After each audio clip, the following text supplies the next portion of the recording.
Welcome to the Lifetime at Work podcast, episode 14, the podcast where you can learn vicarious through others of what work life is like in another career. We talk about the good, the bad, and everything we're trying to achieve and inspire and do with our careers. We spend so much of our lives at work. How do we make the time count? My name is Greg Martin, and by day I just happen to be the co-founder and CEO of a food business called Farmer, but when I have time I do this. And on this week's podcast we are talking doctors. I never realized how hard it was to become and then remain a doctor and all the things you have to do. And now you put COVID-19 on top of that, and it is not getting any easier. So let's play the intro music.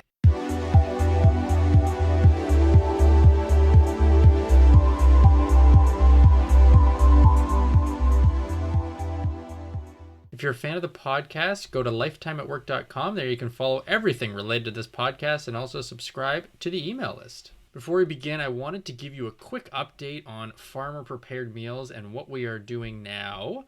One of the interesting things that I'm doing is starting a YouTube channel, and you can go on to lifetimeatwork.com and see that and link to it and see the first video. I'm going to be posting another one pretty soon, but it tells the story of Farmer and what it's like and has been like for me to start this business, be involved with it, and then also the impacts that COVID-19 has had on trying to run a restaurant and how it's really transformed what we're doing as a business. So there's a lot of cool things there, and on top of all that, if you are hungry and you don't want to cook a meal, you can always check us out at farmr.ca. We're delivering that much further now across not only the GTA, but as far as London and Barrie and Hamilton once a week. So check out the website. We're doing a lot of great stuff. And if you use the promo code I know Greg, all one word, you can get a bit of a discount there.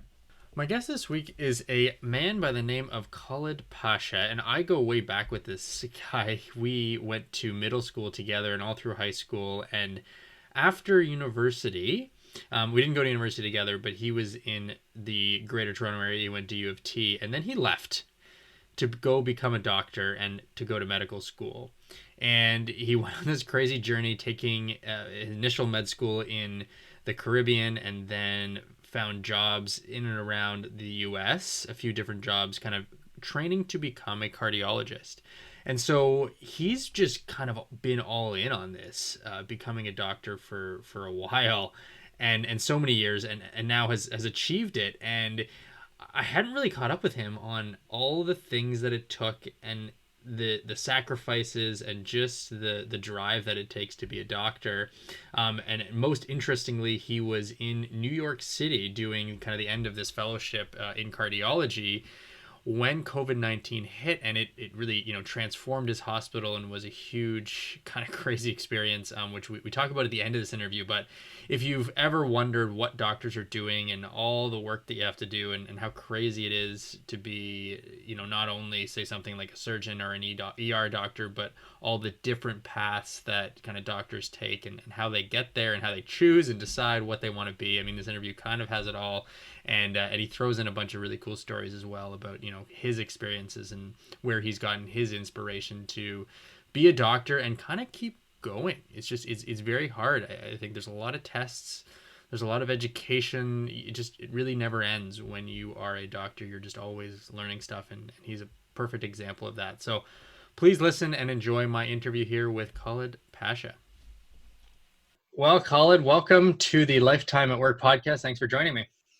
Thanks for having me, Greg. I'm very excited to be here. Very excited to heard a few of your previous podcasts, and it's been a very interesting series. So happy to join. Nice. Okay, great. Well, we go a long ways back, but why don't you start? Probably the best place is just giving like a 2-minute background on who you are, what you do, and we'll go from there. Sure, absolutely. So as you mentioned, my name is Khalid Pasha. I grew up here in Toronto, in Mississauga, particularly in the West End, and went to Gordon Graydon for high school, where we both met actually before that in junior high. Went on from there to University of Toronto, and now I am currently practicing as a cardiologist here in Toronto. But my journey's been a little different than maybe most other cardiologists here. I went to school internationally, and then came back to America, was in America for about 11 years for training, and I've now come back to Toronto to start practicing. Yeah, it's kind of crazy because, yeah, we've known each other. We were just saying before the interview started, it's something like 23, 24 years, and it does not seem like that long. But when the thing that I've always thought about doctors, and even just thinking about that as a profession, is it takes a long time. Has it felt like a long time you've been studying and becoming to get to the point where you're a cardiologist now? Yeah, absolutely. All right. You don't, it's one thing that you don't kind of have people tell you this when you get into the profession or thinking about getting to the profession, but typically at that age, you don't have that foresight to think, all right, like I might be in school till I'm 35, but you don't realize what 35 is going to look like. Yeah. And you get out and you're 35 and you're like, whoa, okay.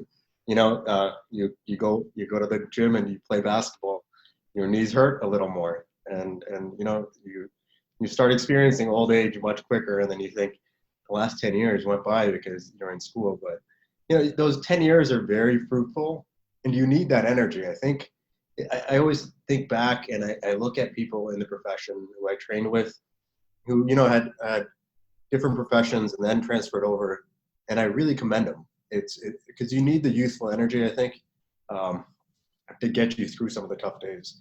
Because as most people understand, especially during the pandemic now, that medicine is not an easy profession.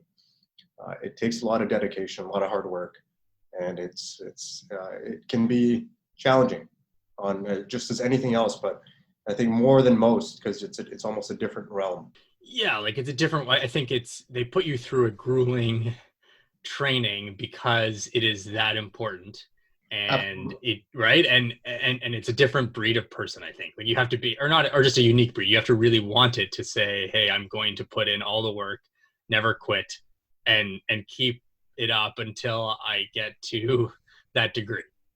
Yeah, yeah, Right. absolutely. Yeah. So maybe describe like what you do now. Like what does being a cardiologist mean? Sure. So for those that are unaware, a cardiologist is specifically a doctor that deals with issues of the heart. Uh, our most common diagnosis is usually something called coronary artery disease. I guess in layman's terms, that's blockages of the heart, and we deal with any issues that surround the heart. That's the most common thing that we see, at least in the Western world. It's the primary cause of death for most people. And so our specialty is it's quite important in the field of medicine in itself. So we're dealing with a lot of critical patients. We're dealing with a lot of folks that are in very tough situations when they come to us in the hospital. So but not all of our whole career and our job is like that. There is a lot of our medicine that is focused on preventive aspect. And we don't want to see patients coming to the hospital with heart attacks. So our goal as cardiologists, not only to be reactive, but to be preventive. So as a cardiologist, you're primarily dealing with issues not only of the heart, but complex causes that can affect blood flow around the body. And that is commonly seen even in every sort of infection of the body. So, like, what kind of things do you need to know as a cardiologist? Because you go and study all these different things relating to the body and everything, right? Because it obviously relates to so many things, and but then you focus on this one thing, which is the heart. Like, how much do you day to day kind of need to know about everything, or are you so specialized that sort of what you're doing and what you need to know is super specific? Right? I'm just, again, I'm coming from this. I'm not a doctor. I have no idea. It sounds almost more complicated than I could imagine, and I'm trying to, I don't know, So simplify it and understand very sort of what you do and what you need to know to be a cardiologist. what's going on. So the easiest way to kind of explain that is I could probably explain to you what it requires to be something like a cardiologist. So to be a cardiologist, you have to go through 4 years of medical school where you're learning about every organ in the body. And then from there, you go on and you have to do a 3 to 4 year program in something called internal medicine. So internal medicine is essentially the doctor that you run into that manages all of the medical floors in the hospital. So you're dealing with all of the common issues, dealing from common infections to basic treatments of strokes and heart attacks and diabetes. You're seeing those folks in clinic. And at that point, that's the juncture where a lot of people decide, this is what I want to do. I want to be more generalized, but taking care of patients in the acute setting or in the outpatient setting, which is like a clinic, or then at that point you decide, do I want to specialize? So once you've done the 4-year training, you decide, do you want to specialize in multiple different things? And that could range from anywhere like cardiology that requires another 3 years of training. And you could do something like geriatrics where you're taking care of people in nursing homes. That's usually about 1 year of training. So to answer your question, as a cardiologist, what do you need to know? Well, you need to know a lot of general medicine before you get to the specialty phase. So as a doctor, you're first not only qualified to be an internal medicine doctor, which requires for you to be someone who would be capable, for example, to treat patients with COVID when they come in. And once you're at that stage, then or even common diagnoses like urinary tract infections, bronchitis, asthma, COPD. These are common things that internists, internal medicine doctors would see. And once you're a cardiologist, you focus and specialize on procedures of the heart and diagnoses of just the heart. It's medicine. It's the overall kind of medical school, and then your begin sort of the training, which is more internal general, and then from there you go to specialize in something if you want to, and you chose cardiology. Right, and then there's a wide range of specialties, and for those that are even interested in medicine, it's not only my field or my track that you could pick.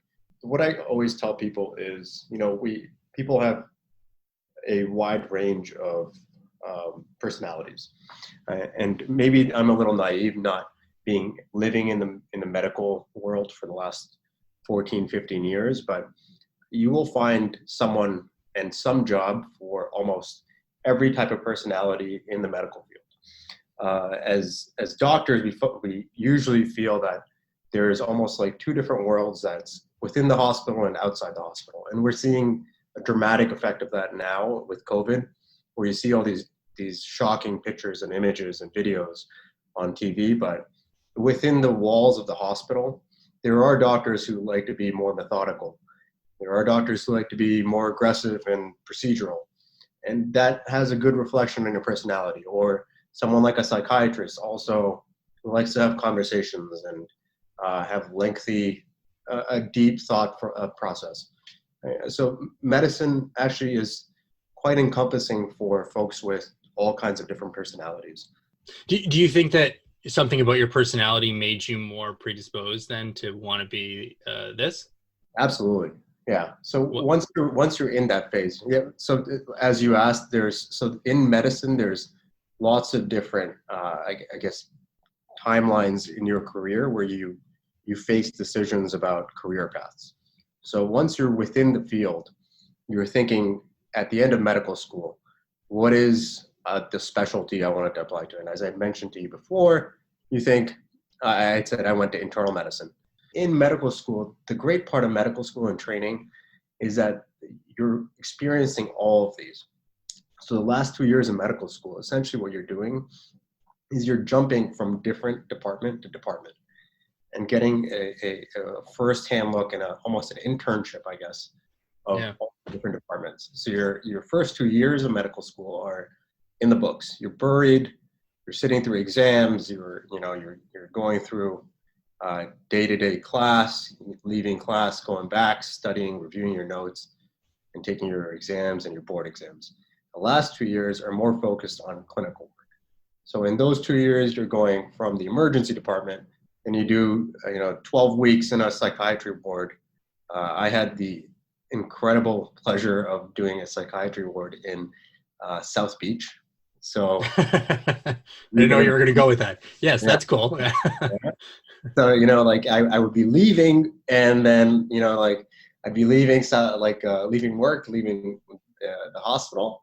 And I didn't live too far from the hospital. I lived close to North Beach, it's a great part about being able to live in Miami. Yeah. I live on the beach. And then, you'll see one of your patients standing, like who was just let go from the ward, and they're very pleasant, they're very nice people. They just have their mental illnesses, which are a huge issue now.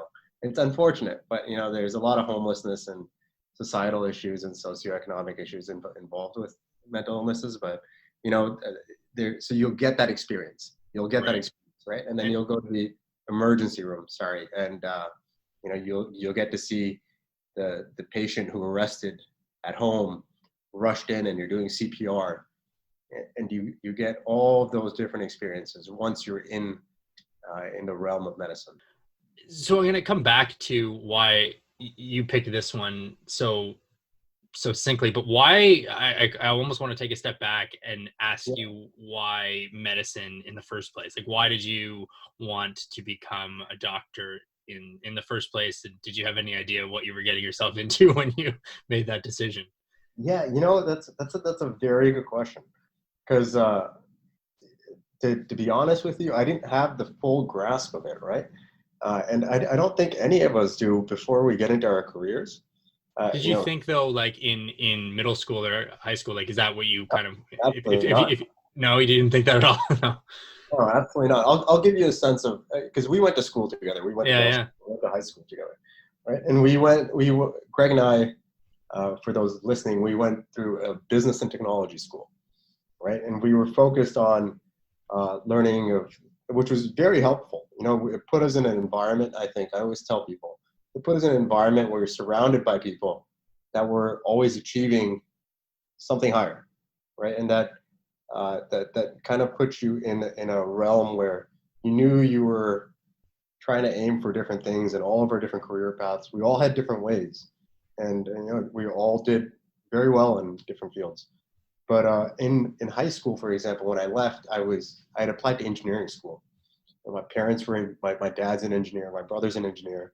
That had a good influence on me. And at that point, I had done some schooling, summer school stuff where I was doing programming, and I said, this is not for me. I want to be hands-on at work, right? I can't be sitting behind a desk. I can't be programming on a computer. That's not my personality. Yeah. So I went to university not knowing anything of what I was going to do. So I went through 4 years kind of exploring more careers, looking at different options. I knew I was good at math, and I kind of enjoyed chemistry and physics, oddly enough. So I took my sciences, and I said, like, I'm gonna focus towards the science field. And then I did some research when I was in university. I did some clinical research at U of T with one of the professors. I found it to be quite boring, actually. And It sounded you made it sound boring. Yeah. yeah, it was quite boring, right? And even now, there are people who do research in medicine, but you don't have to be a research scientist to be a doctor. And there's a lot of my colleagues who went through the same route, which is not medicine. But then I started experiencing things like I, I, I, we always, I guess, for me was my job. I wanted to have a purpose. I wanted to feel a purpose of, your job is a good part of your life and your identity. So for me, I wanted a purpose for my job. Yeah. And when I in 2006, back quite a few years back, I went to Sri Lanka because my cousin knew some guy who was going on a relief trip with a bunch of doctors. So I applied, got in, you know, uh, ended up going to Sri Lanka with a bunch of random people from McMaster. I knew nobody on there for about 6 to 8 weeks. And we worked with a lot of doctors just doing ridiculous things. We're just carrying equipment for them. And they were setting up medical fields, but you found a real sense of gratification that people had for these guys and ladies who were helping them through such a disaster. And I said, man, this is cool, right? Like, they are selfless, they're educated, they're smart, and this is something I would be interested in. So I Yeah. started exploring it at that point, and I'm very happy I did. But at that point, did I know all the challenges that I would face in medicine? Absolutely not, to be honest. Right? But was I prepared? Was my personality? I said I'm going to take this on. So as time went on, I took it on.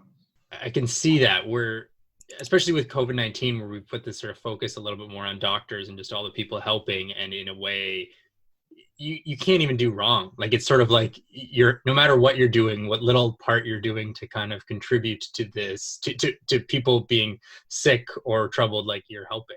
And you take it even further, where you are, where someone's heart is giving out, and they come to you and they say, please help me. If you don't, like, that's it. And it's hard to not see how what you're doing is important. Right. Like Yeah. Yeah. And it's you feel it every day, right? And sometimes that satisfaction and gratification. I'm only 15 years in, but uh, you think like, uh, is this going to wear off, right? yeah. But there's a lot of times where you think to yourself, like you go through very stressful situations where, someone has arrested, someone's heart's essentially stopped. Majority of the times, we're not able to solve the issues that and the limitations that human life puts on us. We're just giving you medications within the restrictions of what science allows. We're not saviors by any means, Yeah. right? But when we're able to achieve what we do, it's a really happy, and you sit there and you think to yourself like, I changed that family's life, right, for a long time, and that they showed you that, right, and I actually the reason, I guess, we might get into this later, is why cardiology. I always thought about this. So at a moment in medical school, it was actually the end of my second year of medical school. So as you know, my parents are usually between multiple countries. I don't see them a lot. So my mom was in India and had a heart attack. And it was the day before one of my exams. And my parents didn't tell me because one of my big exams was the next day. Crazy, right? But being South Asian, that's a thing, I guess. I don't know. You're still more important. Your exam is Yeah, more my important somehow, exam right? is It seems crazy, but yeah. pretty crazy, right? But the next day I thought about it, and for me, that, like, I never forget that feeling I had about how thankful I was to that guy who saved my mom's life, right? Like, and since that day forward, I thought to myself, like, that's how I want, that's the effect I want to make on other people's lives. And when I lose that, I always think back to that moment. Is, like, that's probably what I'm doing to somebody else. I might not feel it, and I hear thank you so much from a lot of people, but and I think, like, maybe that thank you is that same kid who was thanking the doctor, right? So that, to me, gets me through tough days.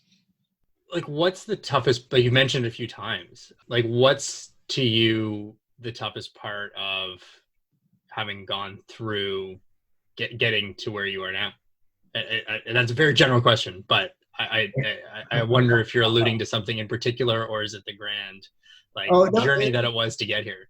it's not. It's the toughest thing to this day, Greg, is when you lose patience, right? Like, I'll tell you, it's so humbling. One of my mentors always told me, medicine, and she is a 40-year experienced cardiologist. Every day in this field, you learn and you're humbled. And that's not always true, but when you're in a hospital and you're seeing sick cases after sick cases, it usually becomes true. But it's at least once a week you will find something that will humble you. You might think, hey, I'm a doctor with this much experience, and it just kicks you right back down to earth. And it really does, man. Like, and for example, I'll never forget, right? Like, here I am, a hot shot. I did really well in medical school. Now I got into, like, a very good residency program. Now I'm on my first day, I'm in my ICU, and I remember this, like, 22-year-old girl that came in, right? And she did not look sick at all, but some of the doctors had some foresight to say, like, she needs to be in the ICU. And within 24 hours, and she was like a grad student, she was wonderful.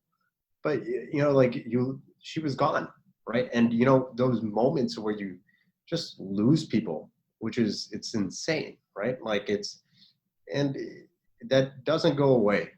Now, if you ask me about like what, in a more realistic sense, about what was difficult about the path that we took, it's it's it's uh, it's not only challenging is not enough justification of what that path requires. It is, gruesome, right? So Like they, yeah, like you went. So you're at your undergrad. You're having whatever. You decided that you want to now go into medicine. Like how what what's the path like? And versus, or I guess what would be the ideal path versus the one you took? sure, yeah. So ideal path, ideal path is to go through medical school here or wherever it is, right? And then wherever your family is, that becomes a lot easier because if you need your family around. Yeah. I remember when you were early in your career, I remember you were working 80 hours a week, right? And then you're doing 80 to 100 hours a week.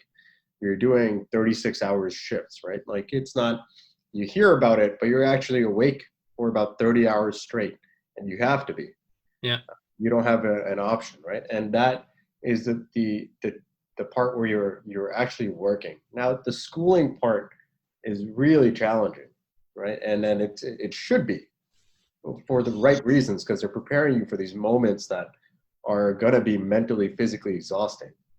But you're going through exams. Like I just got my certification for my FACC, which is awesome. I'm very excited. But that was at this stage of my career, I just took an exam which was 16 hours. It was 10 hours on one day, 6 hours on the next day, and it's not forgiving. But Yeah. right, but you have to train yourself for that, and you get numb to that feeling. So I don't ever want to discourage people that that's not a reason why, but you shouldn't come in thinking it's going to be all roses, right? And I didn't know that, but lucky for me, I knew my personality, and I knew if I feel that I was challenged, I would always step up and find a way to resolve it, right? So for the education part, it's quite challenging, and that's not that one exam of 16 hours is one of many. Yeah. I Yeah. do about probably about 10 exams like that now, right? So if you're able to prepare yourself and go through that process, it's a great career. And like you think back to high school and what we complained about. Yeah, right. And Yeah. like Well, we even got this university, extra right? assignment, or we got like this, oh, I don't know, the test was like, it took me the whole period. Like I don't know what we used to complain about, Yeah, like but an like hour. Yeah, yeah, like an hour was too much. Or yeah. university when it was like a 3 hour open book exam. It was Yeah. like, can't do this. Yeah, I'm like gonna have to sit this one out, how far, I know, like just how far is that? Like it's crazy how little that actually prepares you for what the real world is, because you had no idea, right? Like going Absolutely not. into high school, like you're just like, I don't know, doctor, they seem pretty chill when I go to the doctor, and Right, I don't know, right. whatever hospital, wherever I do, like they're cool. I don't know, right? Like it seems easy. Yeah, I want to ask. Like, it's interesting. Like we're having this conversation about careers, but I had a perspective about my doctor, and people usually have a perspective of their family doctor, I guess, which is quite different. Yeah. But most people like. What did you think about what a doctor's profession was when you were younger? Or you always think that they're quite easily balanced life? Is that Totally. Yeah. Like my doctor was very, I mean, it was kind of almost too like they were a higher power of some sort. Like they were just a super smart person, I think, that was chosen somehow to do this. And like they just kind of just happened to know a lot of stuff, right? and then we said, hey, we're going to call you a doctor, and you're going to tell these people get this? and it was easy. I mean, he just would, the doctor would typically just have a look, ask you a few questions, do the same 3 or 4 tests, and then prescribe something. And it just like, that was his life on repeat, right? And I did watch a little ER, and that seemed a lot harder, but they always had fun. Like they seemed like they were enjoying themselves, kind of, and it was hard, but like in the end, it was like feel good. So those people were different caliber for sure, but that wasn't. You see it on TV, you don't really think that's what it's like. It was the doctors that I would meet that I would think, hey, this is what a doctor does. Absolutely. And like, and for people that are interested in this profession, the thing that you have to know is that you have that option, right? Like I told you at the start of this, is that there's so much variability and adaptiveness to people with different personalities in the field of medicine, that you have the option of being a family doctor where you work 3 days a week, right? Or you work 4 days a week and you take a week off. Yeah. Or if you want to be, the hot shot who is doing open heart surgeries, that's the option you have, right? And then there's a lot of flexibility for what your personality allows. So, yeah, just like you, I thought, these guys seem like they're geniuses. They're chosen. Absolutely not, right? Like just like I'll tell you we know each other for a while, right? Like I we were all capable, but none of us were standout stars in school, right? But it's all hard work. That's Yeah. all. Yeah. It's just like nothing else. It takes a certain level of dedication and hard work. And I've seen that. And there's no geniuses going through medical school. And I've worked with people who went to school at Yale and Harvard, and there's no difference. It's just all hard work and how much you want to do it. Is there a certain like amount of memorize, like if you're good at memorizing things, is that a helpful thing for med school or actually practicing being a doctor? I've kind of always wanted to ask that question to every doctor and never have. I don't, like interestingly enough, in the current way medicine is practiced, I don't think so. Yeah. Right? So you have the accessibility of every encyclopedia at your fingertips. So now, at some phase, our doctors that we trained with, the old school guys, will always tell us like, we used to memorize Harrison's, which is essentially the book that Fauci is a co-author for and is the Bible for medicine. But like, great, you memorized it, but you also only had like 5 chapters. Now we have 400, right? Yeah. But now, so for us, there is a level of memorization that is involved, right? You have to know and memorize the human body, but that is not what medicine is. It's not redundancy. It's not just just seeing what you're seeing in a textbook and revert, like just saying it out what you just read. Instead, like medicine, the most important thing I think, which I didn't convey in this whole conversation, is that it's always challenging. No case is straight, and there is any doctor that tells you with 100% certainty that something is achievable is lying to you, always. Because in medicine, there is no such certainty. And that's the one thing I found probably the coolest in medicine is I love the challenge of putting myself to think about situations, right? You'll find fairly challenging cases at least once or twice a day. And you're sitting there and thinking like, what's my response to this? There's no absolute answer, but here are my different options. Which one is weighted better than the other? So it's a very good challenge in medicine. So medicine, I think, to answer your question, memorization is not a big part. It's not, yeah, because where I last left off with was in some sort of science class in high school where that was the case, where I felt like, hey, if I was better at memorizing, I would be better at this, and then maybe I would go and be a doctor. But I was, like none of that really. I kind of knew it wasn't true. And yeah, and I think we went through physics together, right? Yeah. Like, and physics was more applicable, but you still had to memorize Newton's laws. But then you went to biology, and they're just reading about random things and memorizing the cell structure. And that, for me, that never seemed appealing. So when my first exposure was I hated biology, right? Yeah, me too. Biology, and I was like, It was memorizing. It was too much memorizing. It's exactly what it was in high school. Yeah. And now and then like when I started to get a grasp of what these guys do, when there's no memorizing what you saw in a textbook when you're doing a open heart surgery. None of that helps you. Right now, you memorize all the aspects to know what the anatomy is. Now you're putting that stuff to work. It's essentially learning a new language. That's all it is. It's commonly they're just teaching you a new language. Yeah. And once you learn the language, then you're speaking it. The speaking is the medicine. Yeah.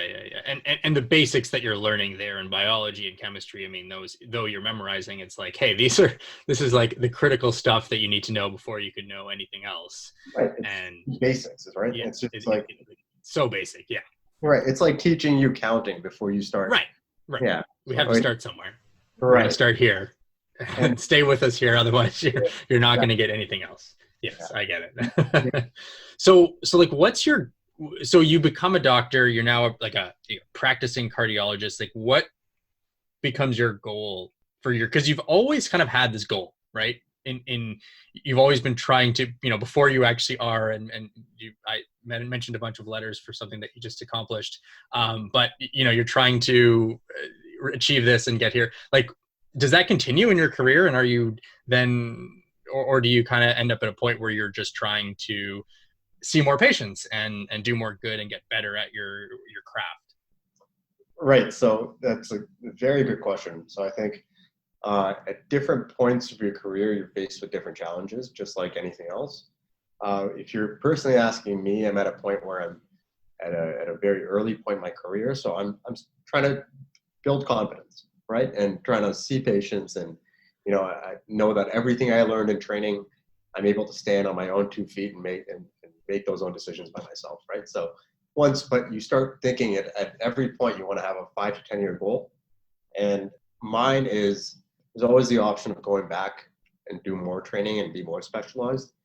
And which, it seems kind of crazy, but it's fun, right? Like you want to be at the forefront of medicine, right? Like you're in this crazy world where you're inserting these microscopic things. You got the coolest toys in the world. Now, learn to do something with them, which is always exciting. Or you can build your practice, build your patient population, and make a difference in your community wherever you are.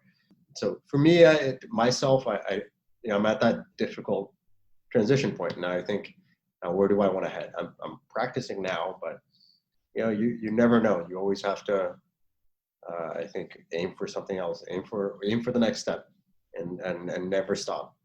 That's always been kind of my approach to things. And so you've pretty recently come back from the States. And so we'll get into where you were when COVID began. But why were you, like, where did you do your schooling, and what kind of brought you to the States for such a long time? Sure. Yeah. So I had mentioned earlier that I did my undergrad here at University of Toronto. I made a very late decision, I think, to go into medicine about the fourth year of school. I was lost between courses. I was in like anthropology and biology, and it's stuff that I found interesting, but no way headed towards a career. And then once I decided, my options were quite limited. I didn't work hard as I should have in university, so I ended up going to the Caribbean for medical school. So I went to Ross University, which was really challenging. And going to school on an island doesn't seem as cool as as it sounds like. Your KFC is the biggest restaurant on the island. Yeah. So, and you always have sewage problems. You have iguana running around. Once I got through that phase, I got into schooling. I was in New York State. I was in Buffalo for a few years, and then I was in Miami, and primarily in New York, and did my training there in New York City. So I was in Manhattan, kind of, I got lucky and got to at least experience New York, at least lucky for the most part, until almost the end of my career. So. And so was there advantages to you in being in the States, or is that just kind of how it sort of worked out in where you got the right jobs for you at the right time and the right roles? Right. So for folks that are actually interested in medicine, that there's a lot of different paths to get here. Things that I want to touch on is, I have lots of friends and people I went to school with over the years that have gone through multiple different pathways. Obviously the most obvious pathway seems, and the easiest yet challenging pathway seems to go to the local university and get your medical degree and go from there and stay within that area. But I've had friends go to Australia, London. I've had friends go to Ireland, through the Caribbean route, through America. There's also different options in America that people don't mention, which is osteopathic doctors, which are not as common here, but are available, and are essentially MDs that have a holistic approach. You can also be a physician's assistant, which is a very good option for people that don't want to go through the long course of medical school. Usually it's about 4 years. And NPs, so you can be a nurse and then do a nurse practitioner degree after some experience in a critical care unit. Those are all good options to be practitioners. For me personally, the way I ended up there is, I had good options available. Coming to Canada becomes a little more challenging for training. Now things have changed a little bit and the borders are a little more open. 50% of graduates and doctors in America are foreign grads in training. So keep that open, as if you're exploring things, you don't have to be restricted if you can't get into your local university. There's lots of different options. And again, 50% of the people that are training in America to become doctors are from foreign schools. So, it's always an option.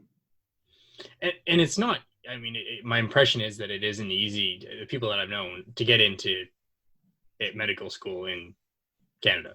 Like it's very challenging, it's right? very challenging, right? Like there's only a certain number of people Yeah. that actually get in because the tests and just grueling. Well, I don't think it's the test. I think it's the level of maturity that you have to have at that Yeah. stage. And knowing that, knowing that that is what you want. Like thinking back, it's like when you went to university and it's acing. It's just like sitting there telling yourself that I have to get a 4.0 in first year chemistry because I have to get to medical school. And you have that determination at that phase. You're going to make it. But and you work hard, you're going to make it. But it's not like the tests for medical school here are going to be any harder than they're going to be in South Dakota. They teach the same thing, right? So, or in London, England, it's going to be challenging anywhere you go. But getting into medical school here becomes very challenging for the Canadian person, because back when we were coming out of high school and university, there was about 13 medical schools in all of on the non-Quebec side of Canada. So you're stuck with about 1,300 people all across the country every year, and it's competitive, right? MCATs are grueling, right? So that I don't know what it's like now, and I can't speak to it, but back when we were younger, that's a difficult exam. That's not easy. And just the pressure, right? Of saying, hey, I've told everyone that I want to be a doctor. I'm doing all this stuff. I'm trying to get into med school. And then, the pressure of having to do it. I mean, imagine the stress and all that. But it sounds like it's just the beginning of what is then going to become many tests and many things to become, what you actually want to be as a practicing doctor. When along the line do you stop? Does the cost stop, and do you actually start to make money? Like actually start to earn an income? Is it like post med school? Does that happen then, or are you? It's funny. Like like the last 6 to 8 years when I've been in training, everybody thinks now that I'm a doctor, I can afford. Like when we went out with our friends, they'd be like, "Why aren't you paying for this? You're the doctor." Yeah. So like I would be lying if I didn't think that I didn't weigh having job security and financial security in my decision to pursue medicine, right? Like those are important things that I think you have to weigh. You would be silly to not say, like, in most instances, there's a component of logic that kicks in and say, am I going to be able to support my family with this job? To answer your question simply, is not until when you graduate out of medical school, you're essentially on a minimal salary, right? So it's hard to almost make a living and support a family as when you're in training. When you're in training, you're considered a full doctor. So for the common things that people see, like Grey's Anatomy and different shows like Scrubs, so they're essentially residents throughout most of that show.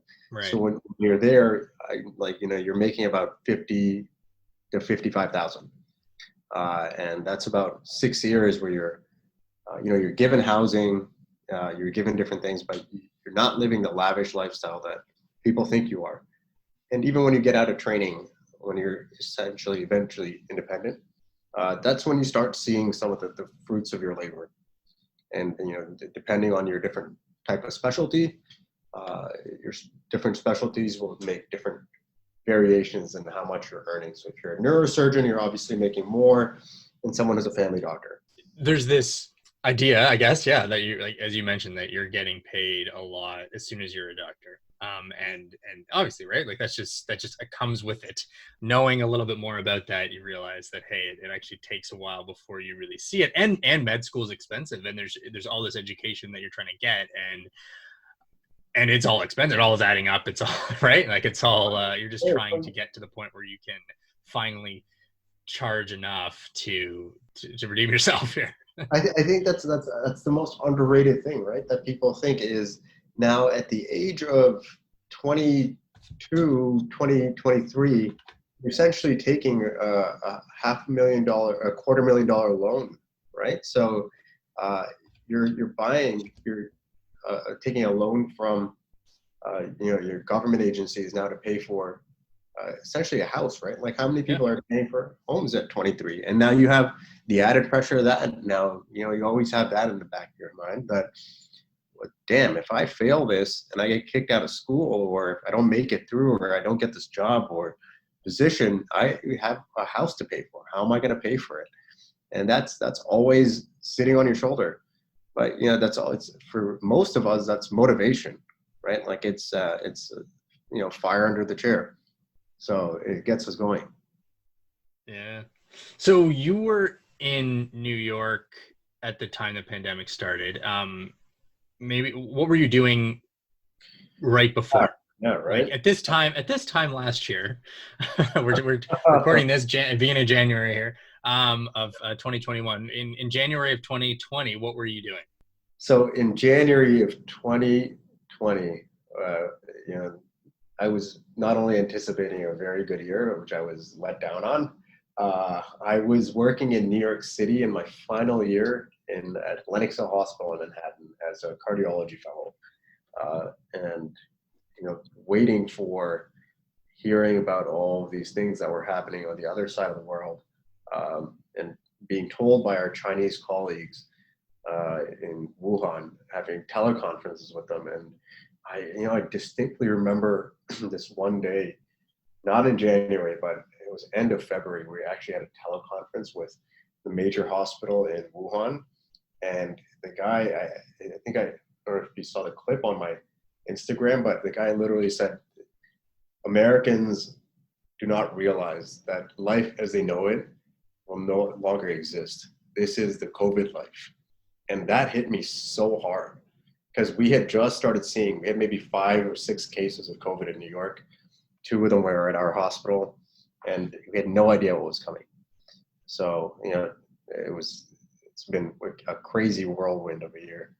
So then at the hospital where you're doing the normal thing, COVID hits at a certain point, then does the whole hospital then like kind of reorganize itself to be able to handle patients? Because you were, I mean, there were, especially at the beginning, it's an incredible amount of, I think, COVID patients, with also people just not knowing anything about it. Like I feel like, now we're that much more educated, but, New York got hit really hard from the beginning, right?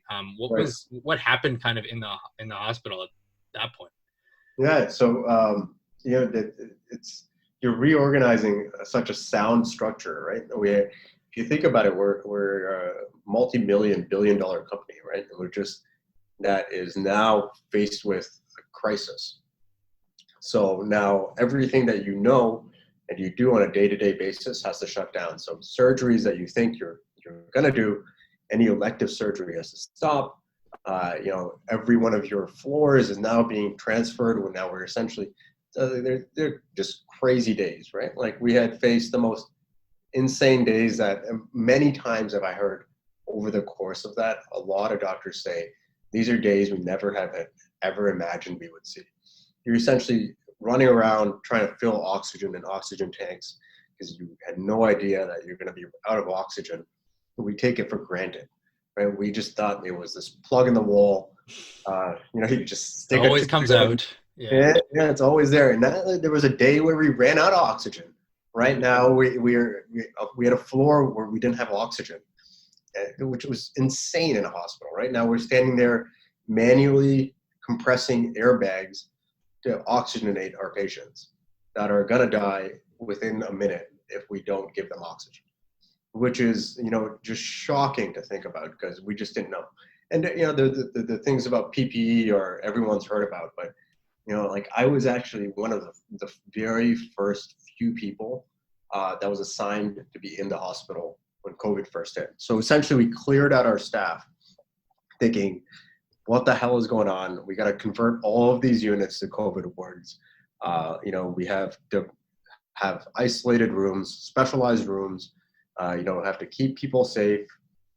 We have to have appropriate isolation for different types of patients, which takes a lot of reorganization at an institutional level, right? And did stuff like cardiology, like was that like who cares? Like was it just like a push this on hold, or do you still have to do?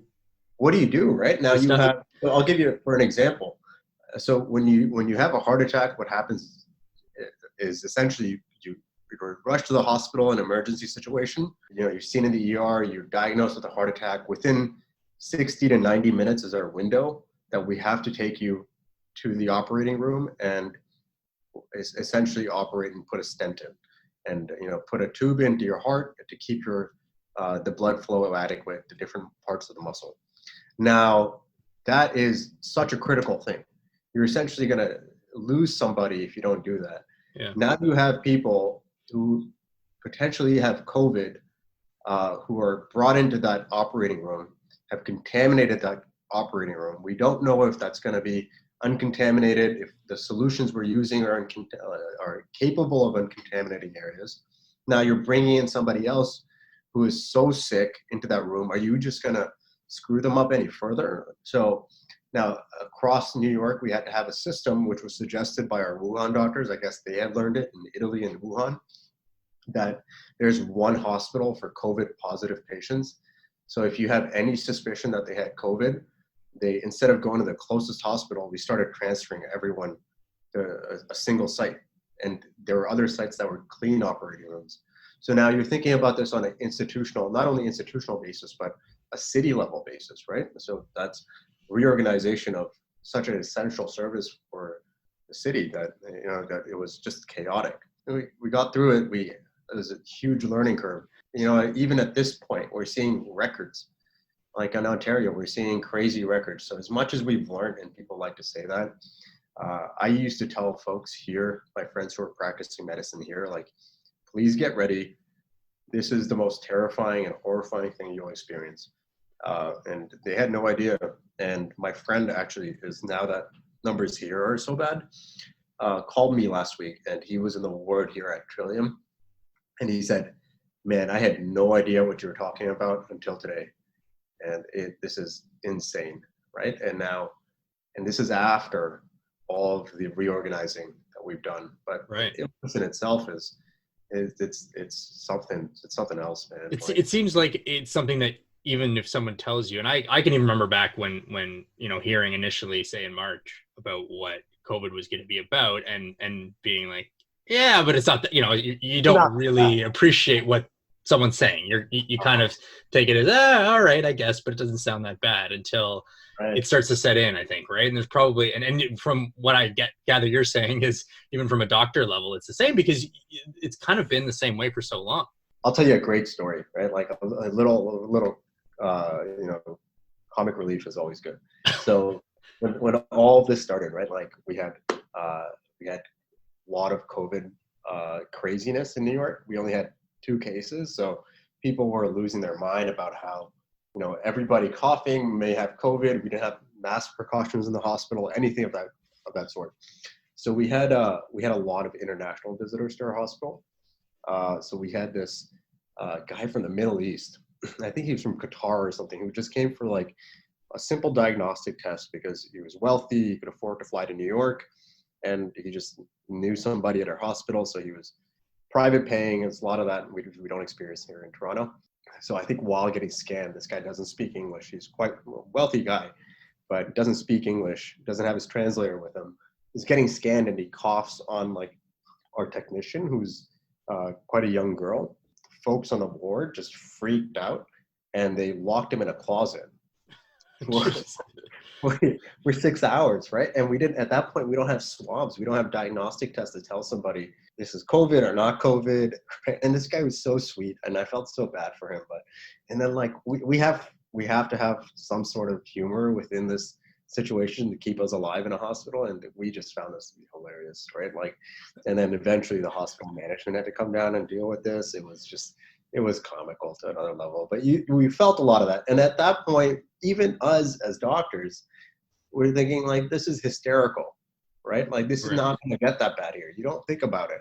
You think it's almost unbelievable, but nothing is. Anything can happen.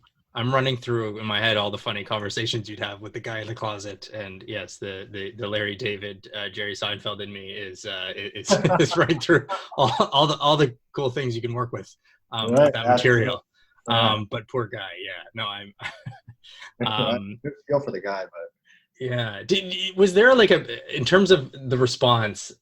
The American response, and this is a loaded question, but versus Canadian, but from a medical perspective, let's kind of take the politics out of it. How different was it? Do you get a sense for like the response or? Yeah, I think it's quite, it's hard to take the politics out of it, but it's way more responsible here. And I'm not saying that on a governmental level. I'm saying that about on a basic societal level of day to day, what people are doing. And I'm so impressed by that, right? Everyone is socially distancing. You go, even generally when I talk to people here, they're a lot more responsive to even the level of cases that we're seeing now, which is so dramatic. But I'm so pleased with the attitude that Canadians have had about this. And, it makes me proud, honestly. Even there obviously, there's always going to be outliers and people who are going to take advantage of situations, but in general, I would say as a physician, I'm proud of the way people are handling it here in Toronto. Yeah, it seems a lot. I mean, and we obviously hear a lot from the U.S. media, but it does seem like there are different camps and kind of the frustration probably, and I can kind of hear it in the interviews and things from people, mostly doctors that you have on what they're saying, because it's hard, I think, for them to convey what's going on. And even you, I think I can see you struggling sort of to try to tell us, hey, here's what it means. Here's what, it's hard to kind of put it into words, the increase or the stress, I think, right. And going on, right? Right. And it's our job, and it's not fair for us to tell people like, don't make our job harder, because it is our job and we signed up. Right. But like, it's not that's not our concern. The concern is don't get sick, right? Like it's a dramatic sickness, and we're not being hyperbolic when we tell you that, right? This is the reality of the situation. Like, and I had mentioned this to you from the start, is that within the walls of a hospital is a war zone. So for us, it's like a war zone right now. But for you, don't come into the war zone. It's just as simple as that. Right? Yeah, so it's boring for the rest of us. Like that's our problem, right? It's just it's like, hey, there's nothing to do. This sucks, right? Like for you guys, this is terrible. Yeah, but it's what we need. So you're a doctor, and in this pandemic's going on. Are there how does it make you feel? I guess to having been a doctor and being able to contribute or help now that the pandemic's going on, and are there kind of COVID-19 lessons or takeaways that you have? That is probably the most loaded question you asked, right? So I think one is a huge level of disappointment, which is it's the pessimistic side of me, and it makes me sad sometimes to see when we're risking our lives that people answer to that with such naive things. There've been reports that doctors enjoy working during COVID because they make more money, right? Like, and that is a minority, and I understand that, but it hurts, right? It hurts us on a day-to-day basis that, we're risking our lives for you guys, and that is the response from people, and that's uncomfortable. And for example, during New York, it was just heartbreaking when I saw pregnant. I'm young.